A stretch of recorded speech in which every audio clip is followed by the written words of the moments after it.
오늘 주일 예배에 우리에게 은혜 주실 하나님 말씀은 베드로전서 5장 7에서 11절입니다. 이제 하나님의 말씀을 대독하겠습니다. 하나님의 말씀을 경청하시기 바랍니다. 너희 염려를 다 주께 맡기라. 이는 그가 너희를 돌보심이라. 근신하라, 깨어라. 너희 대적 마귀가 우는 사자같이 두루 다니며 삼킬 자를 찾나니 너희는 믿음을 굳건하게 하여 그를 대적하라. 이는 세상에 있는 너희 형제들도 동일한 고난을 당하는 줄을 알미라. 모든 은혜의 하나님 곧 그리스도 안에서 너희를 부르사 자기의 영원한 영광에 들어가게 하시니가 잠깐 고난을 당한 너희를 친히 온전하게 하시며 굳건하게 하시며 강하게 하시며 털을 견고하게 하시리라. 권능이 세세 무궁하도록 그에게 있을지어다. 아멘.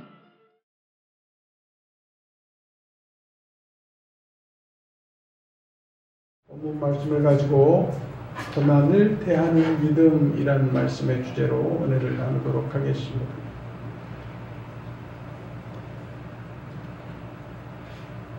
솔직히 살아오시면서 즐거움이 많으세요?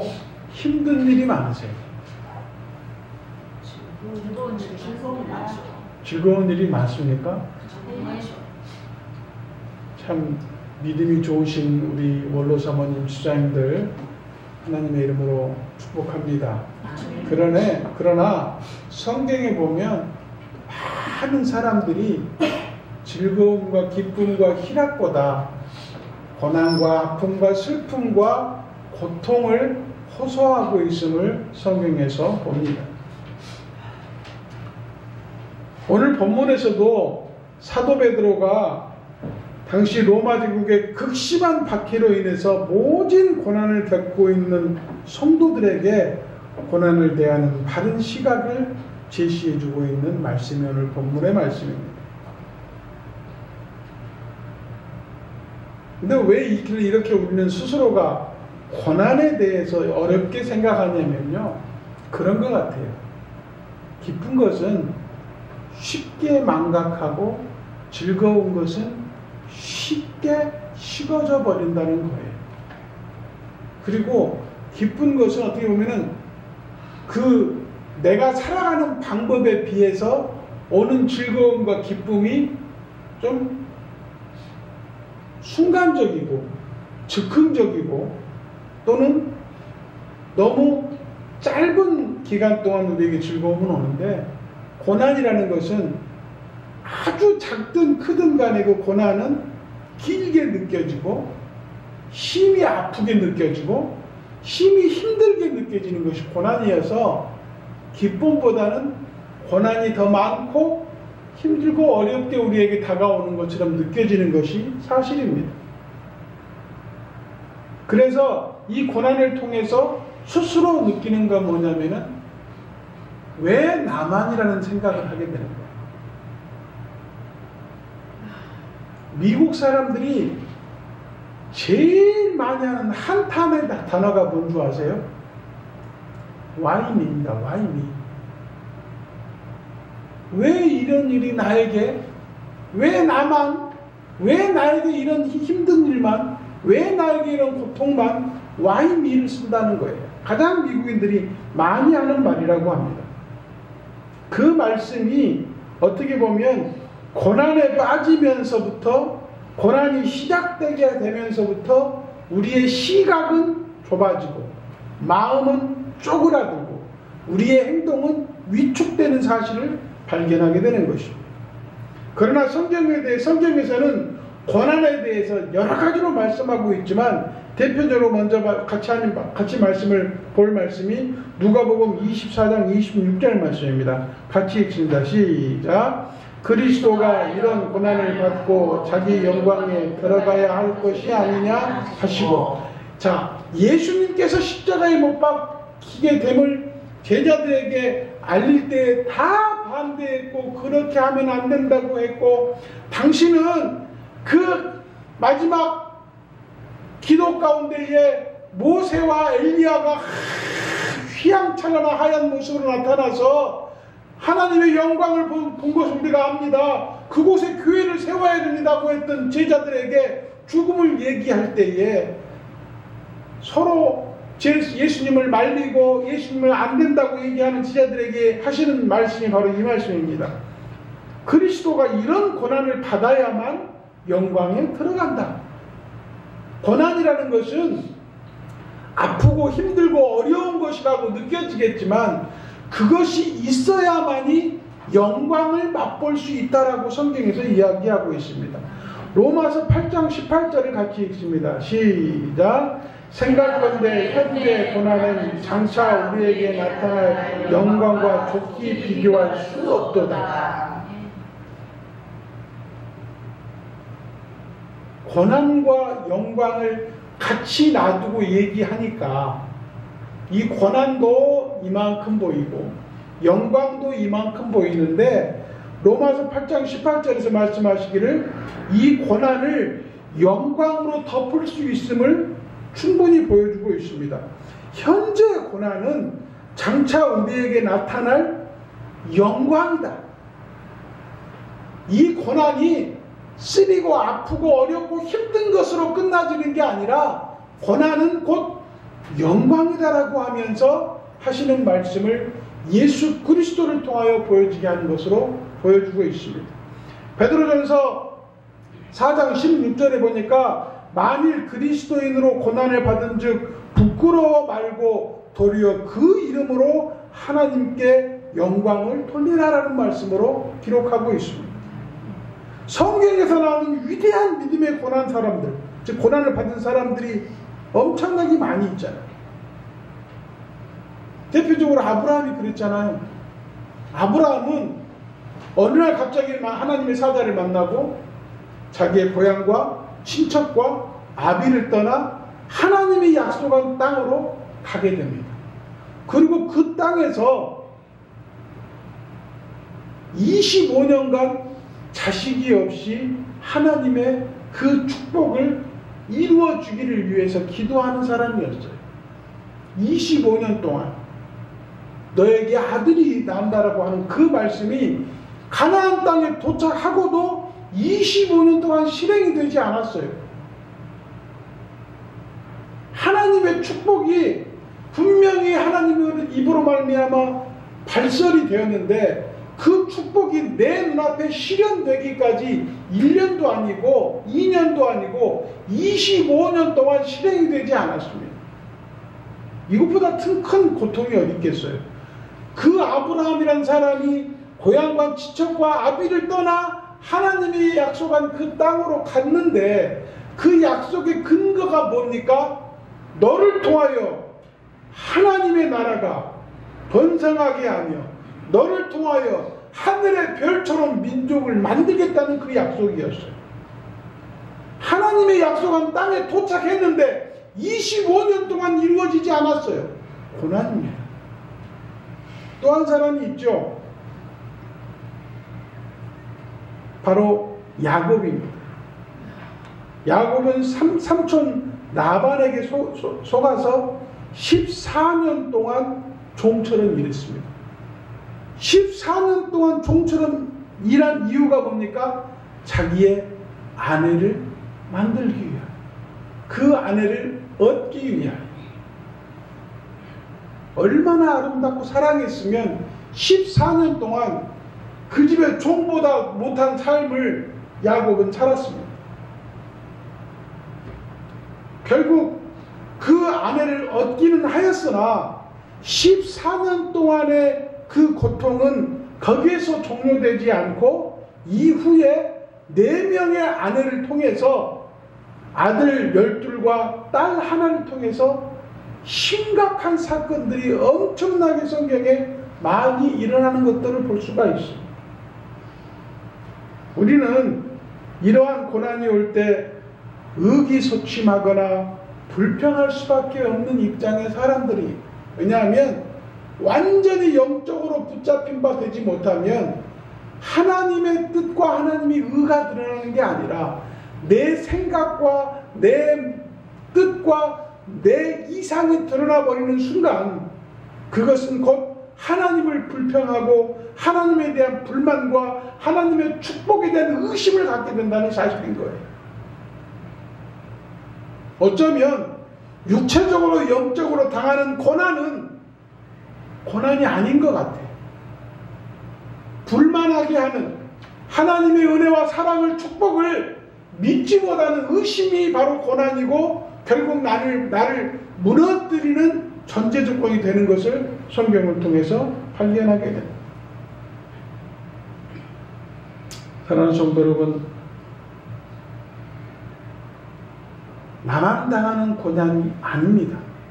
그 고난은 우리의 고난을 능히 감당할 수 있도록 친히 육신을 입어 이 땅에 오시고 스스로 십자가에 오르기까지 고난당하신 그 예수님이 내가 세상을 이겼느니 너희도 세상을 이기라고 말씀하시는 그 말씀이 바로 축복의 말씀이 될 것이며 우리의 고난은 나중에 영원할 영광으로 나타나게 됨을 예수님을 통해서 보여주고 있는 것입니다.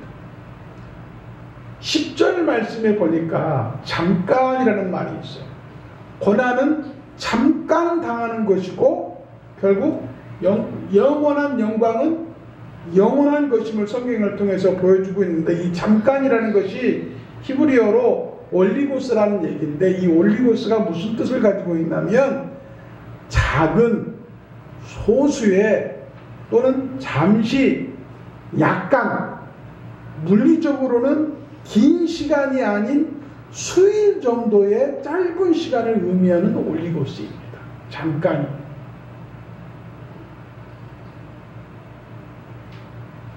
왜 이 말을 사용하느냐? 잠깐의 단어를 영원한 영광에 같이 붙여서 사용함으로 해서 비교할 수 없음을 극단적으로 표현하기 위한 단어로 사용한 거예요. 물론 고난을 겪는 사람은 그 처지에 또는 환경에 의해서 가볍게 여길 수 없는 고난일 수 있어요. 비근한 예로 우리 강영수 집사님 나이 같은 경우잖아요.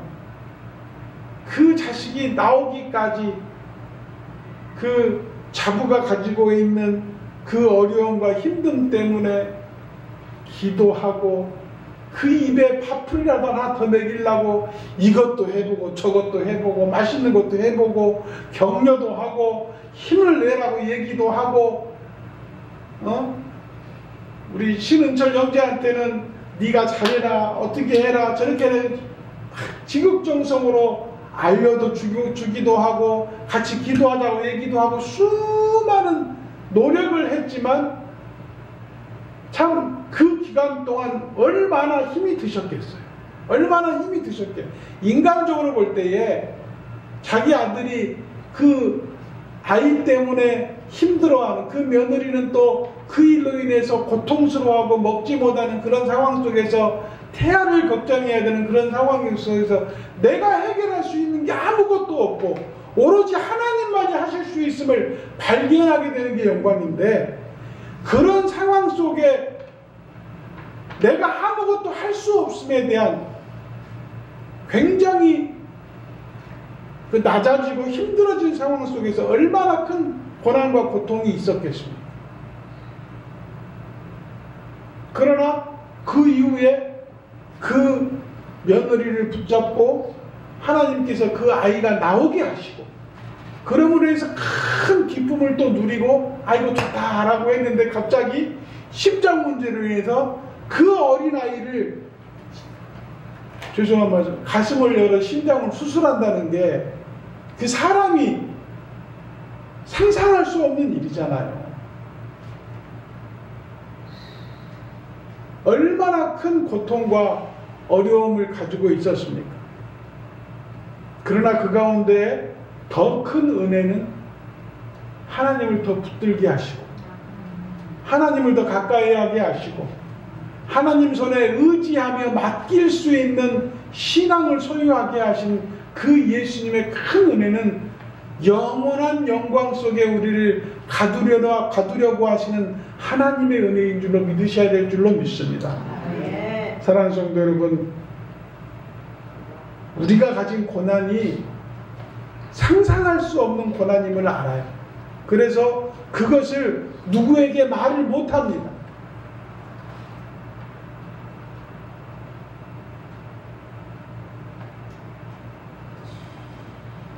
남편을 먼저 보내고 때로는 자식을 먼저 보내고 또한 내가 가지고 있는 모든 것을 잃어버리는 이 고난을 누구한테 얘기할 수 없어요. 오로지 하나님께 기도하고 그 하나님께서 나를 위로하시고 사랑하시고 나를 보듬어 주시기를 원하고 기도하는 마음밖에 가질 수가 없어요. 그러나 하나님께서 그 고통과 고난 가운데 있는 우리 하나님의 백성들을 따뜻하게 상처를 싸매시며 보듬어 주시며 결국 하나님 나라로 불러올리어 모든 상황을 회복의 단계로, 축복의 단계로, 은혜의 단계로 만들어주는 그 영광에 동참하는 것은 그 고난을 이겨내는 자에게 주어지는 축복임을 우리는 알아야 합니다. 지금 받는 고난이 결국 하나님을 더 의지하게 하는 그 믿음의 순종을 발설하게 하고 발동하게 하는 그러한 일임을 깨달아서 지금 고난을 오히려 기뻐하는 신앙을 가질 때에 하나님이 우리를 축복해 주실 줄로 믿습니다. 네. 사도 바울도 고난 중에 있는 성도들에게 이렇게 얘기했습니다. 로마서 8장 18절 말씀을 같이 읽겠습니다. 로마서 8장 18절 시작. 생각건대 현재 고난은 장차 우리에게 나타날 영광과 좋게 비교할 수 없도다. 이 말씀 앞에 말씀 같이 읽었습니다만 이 말씀대로 되어지면 우리가 믿어야 돼.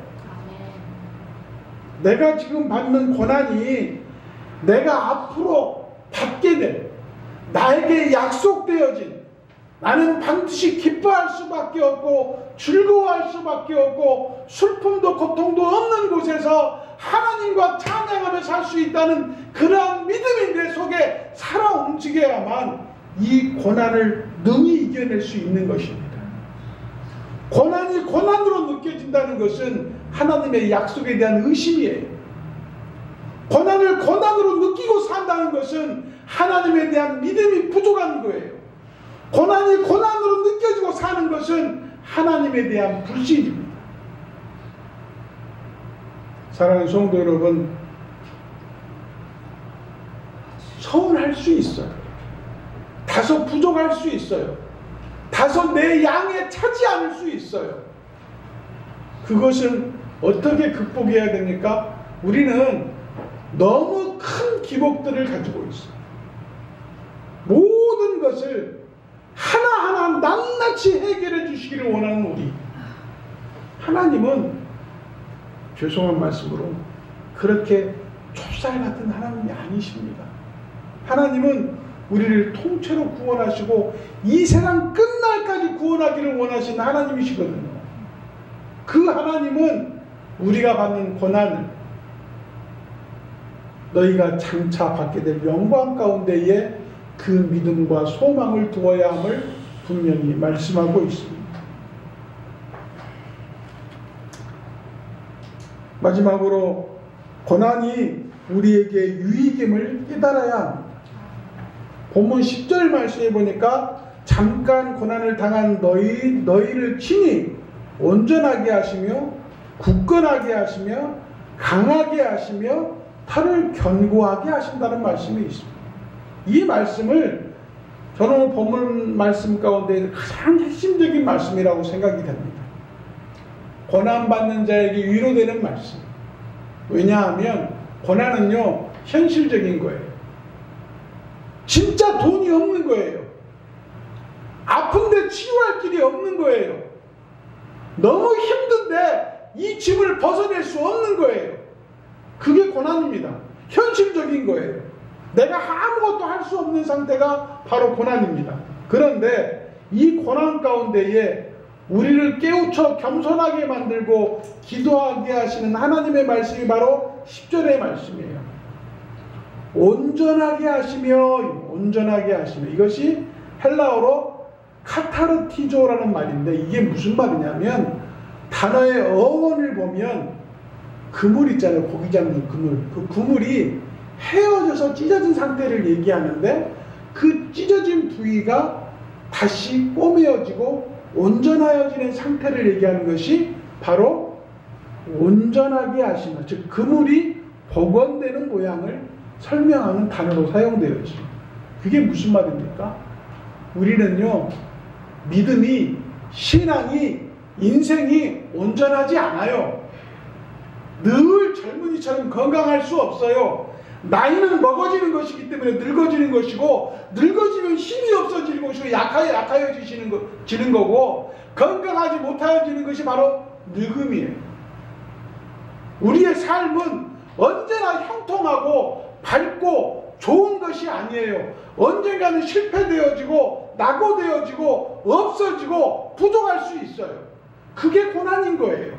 그러나 하나님께서 말씀하시는 우리가 그 고난을 견디며 이겨내려고 하는 믿음을 보유한 자에게 온전하게 하시는 축복, 다시 말해서 헤어진 곳이 기워지고 구멍난 곳이 메워지며 또한 없어지는 것들이 풍족하여지는 하나님의 온전하게 하시는 카타르티죠.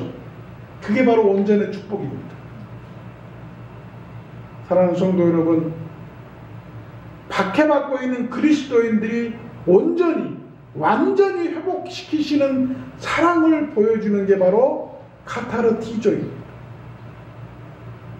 두 번째, 온전하게 하시며 그 다음에 어떻게 하셨어요? 굳게 하시며.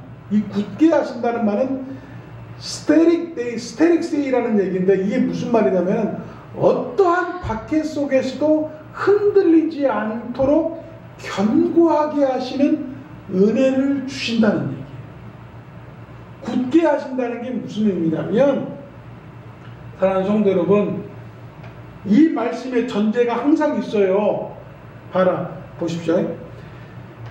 고난 당하는 너희들아, 고난 당할 수 있으나 내가 너를 온전하게 할 것이며, 두 번째, 너희가 고난 당할 수 있으나 내가 너희를 굳게 하겠다. 이 굳게 하겠다는 의미가 뭐냐면은 바로 내가 어떠한 박해 속에서도 네가 흔들리지 않는 그러한 믿음을 보유할 수 있도록 내가 너에게 은혜를 계속해서 공급해 줄 것이다라는 하나님의 사랑을 보여주는 말씀입니다. 고난당하는데 하나님이 너 고난받아, 아픈 대로 살고 없는 대로 살고 네가 고통당한 대로 살고 괴로운 대로 살아가 아니라 그 모든 것들을 이겨내도록 하나님이 계속해서 끊임없이 은혜를 제공한다는 말씀인 것입니다. 굳게 하신다는 말씀. 세 번째가 뭐였습니까? 강하게 하신다. 이 강하게 하신다는 말이 앞에 굳게 하신다는 말과 동일하게 보이지만 다른 말씀입니다. 이 강하게 하신다는 말, 굳게 하신다는 말은 스테릭세이인데 강하게 하신다는 스데노세이라는 얘기인데, 이건 뭐냐면 자율적으로 봉사하도록 무장시킨다는 의미를 사용하고 있어요. 그게 무슨 말이냐면, 강하게 한다는 게 뭐냐면 하나님이 내가 고난을 당하면 은혜를 주시고 은혜를 주셔서 견뎌내게 하시고 그 견딤을 통하여 받은 은혜를 통하여 강하게 하시는 것은 뭐냐? 내가 자율적으로 주님이 주신 은혜로 내가 사랑을 나누고 공급하고 더불어 살아가게 하시는 강하게 하심이에요. 고난받는 자에게 낙오되어져서 실패해서 주저앉게 하지 아니하시고 낙오한 그 자에게 은혜를 주시어서 믿음의 용기를 주심으로 말미암아 내가 비록 고난당하고 있으나 여러분 주님이 나에게 은혜 주시니 우리 함께 기뻐하며 주님 믿으십시다라고 하는 강하게 복음의 전달을 할 수 있는 강하게 하심을 하나님이 주시는 것을 설명하고 있습니다.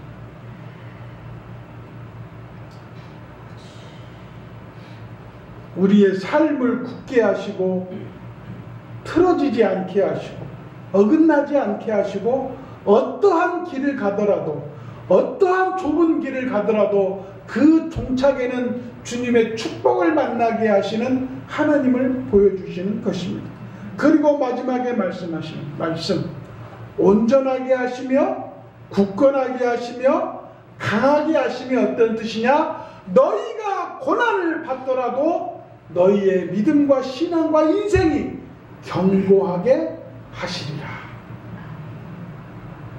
고난받는 자는요, 경고케 하시는 축복을 받는다고 합니다.